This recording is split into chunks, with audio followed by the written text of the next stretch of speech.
Assalamualaikum warahmatullahi wabarakatuh.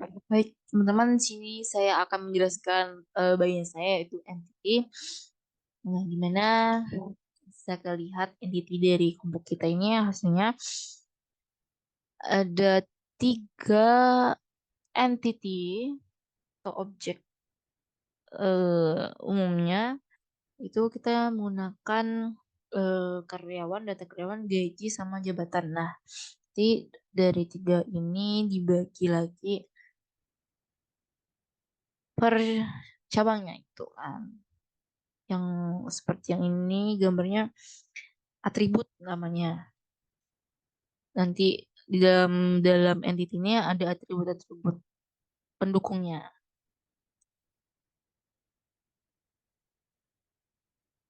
Baik, eh baik sini saya akan jelaskan sedikit ya.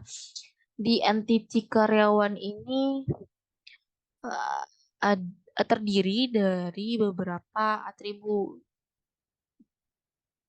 Ya, atribut seperti ada atribut jenis kelamin, nama, ID karyawan, nomor HP, alamat. Dan ini di sini tuh ada entity gaji dan di mana di entity gaji ini ada atribut namanya ID gaji, gaji pokok, tunjangan. Dan di jabatan ini ada di jabatan dan jenis jabatan.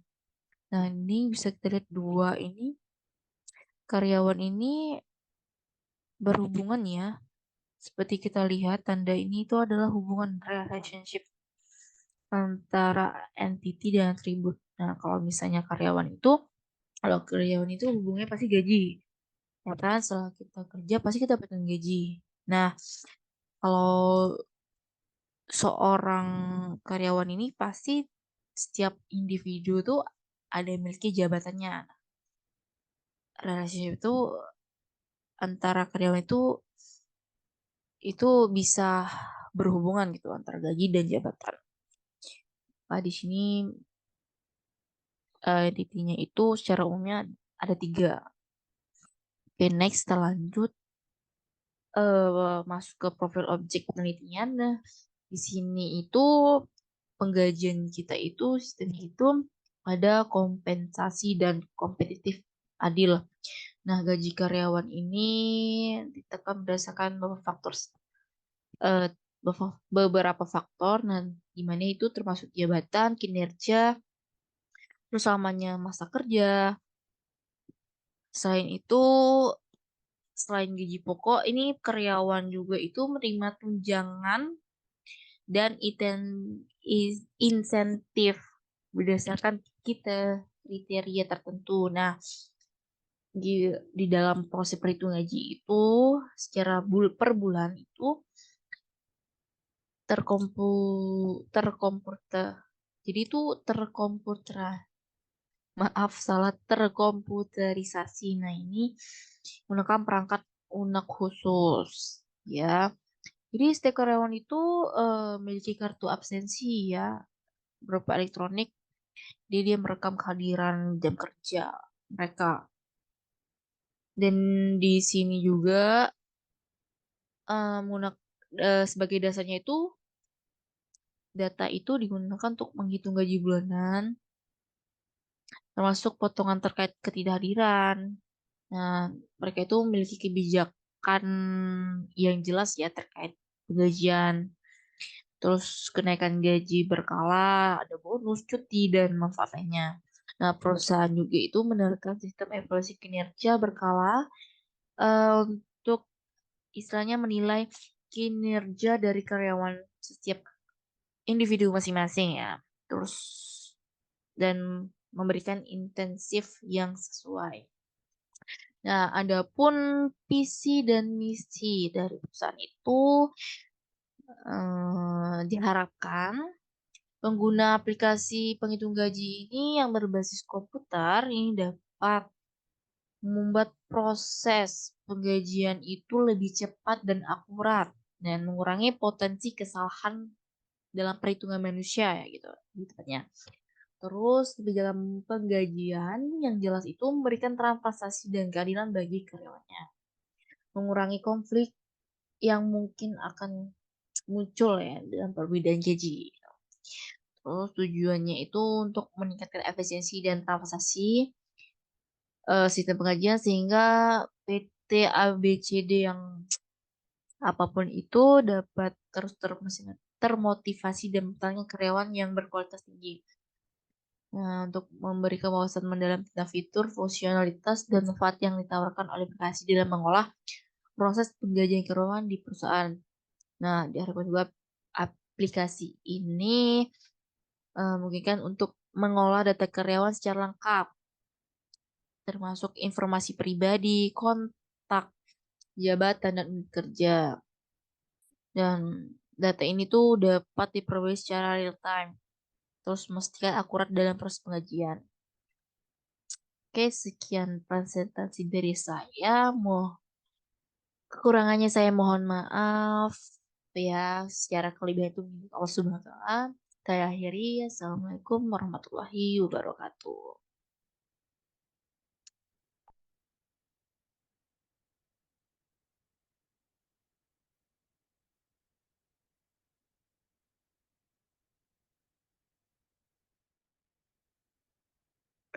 Assalamualaikum warahmatullahi wabarakatuh. Oke, langsung saja.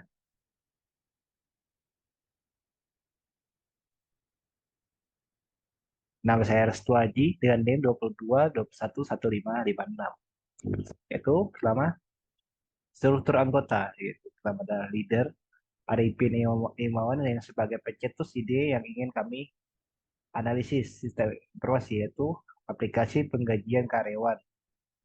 Sebagai analisis satu adalah Mbak Lupiana Haryati, sebagai analisis dua Mbak Urainur Kagijah, analisis tiga adalah saya sendiri.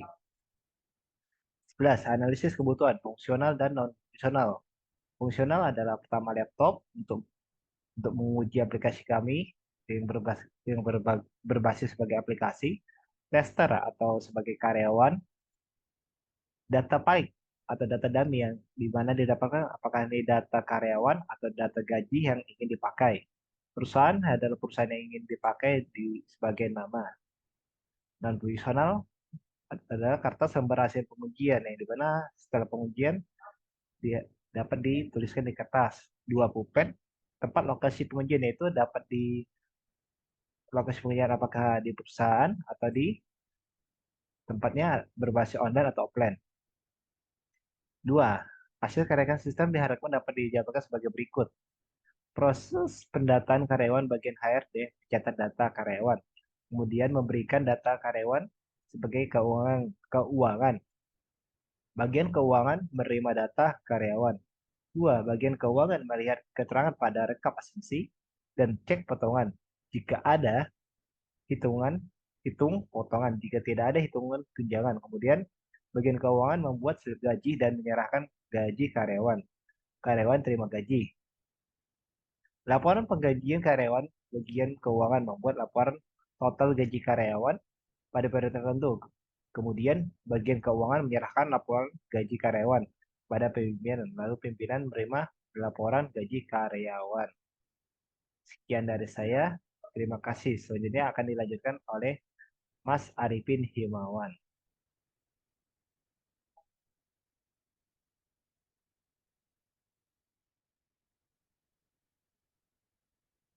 Oke, untuk yang selanjutnya saya akan menjelaskan tentang analisis kelayakan sistem.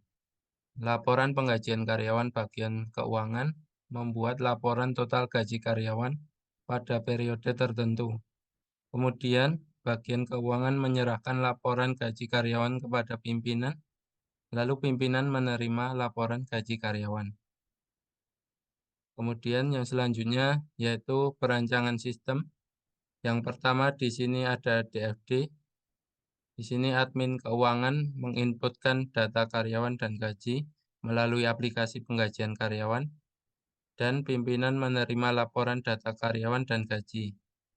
Untuk yang selanjutnya yaitu ada ERD atau Entity Relationship Diagram. Untuk ERD-nya seperti ini, terdapat 4 tabel yaitu pengguna, karyawan, info kerja, dan gaji. Untuk yang selanjutnya yaitu relasi antar tabelnya, karyawan dan info kerja yaitu one to one, karyawan dan gaji yaitu one to one juga. Dan yang terakhir info kerja dan gaji one to one. Kemudian yang keempat ada flowchart. Yang pertama di sini mulai, kemudian di bawahnya masukkan username dan password. Kemudian turun lagi jika valid akan masuk ke dashboard. Kemudian masukkan NIK karyawan baru dan data lainnya. Kemudian data masuk ke list karyawan. Kemudian masukkan NIK seseorang karyawan dan inputkan gajinya. Dan kemudian data masuk ke list gaji. Dan selesai. Kemudian yang ke-14 yaitu perancangan interface. Di sini yang pertama ada halaman login. Dalam halaman ini, user dapat memasukkan username dan password agar dapat masuk ke dalam aplikasi ini. Kemudian yang kedua ada halaman informasi data karyawan. Dalam halaman ini, user dapat memasukkan data karyawan baru, diantaranya adalah NIK, nama depan, nama tengah, nama belakang, alamat, nomor kontak, status, tempat lahir, jenis kelamin, tanggal lahir, umur, kontak darurat, metode penggajian, posisi, tanggal masuk, jumlah hari masuk, dan status kerja.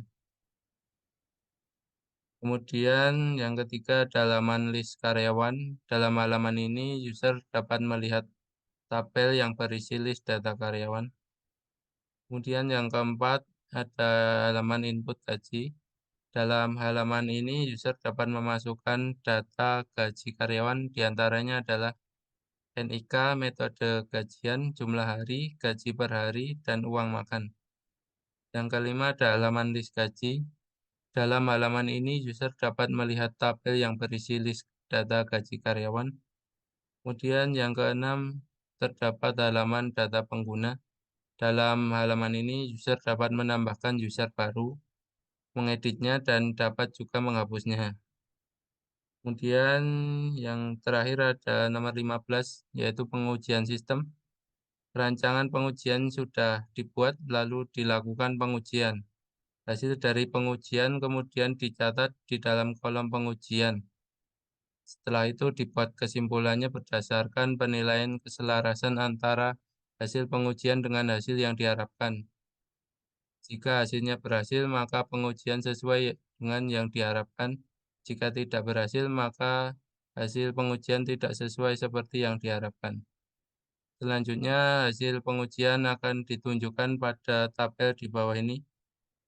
Sebagai contoh, nomor 1, yaitu deskripsinya, user memasukkan username dan password default yang diberikan oleh developer aplikasi. Kemudian sampingnya ada hasil yang diharapkan. Sistem dapat menjalankan proses login dengan data username dan password yang diinputkan oleh user, lalu mencocokkannya dengan database user. Kemudian hasil pengujiannya, user dapat melakukan proses login dengan lancar dan dialihkan ke halaman dashboard.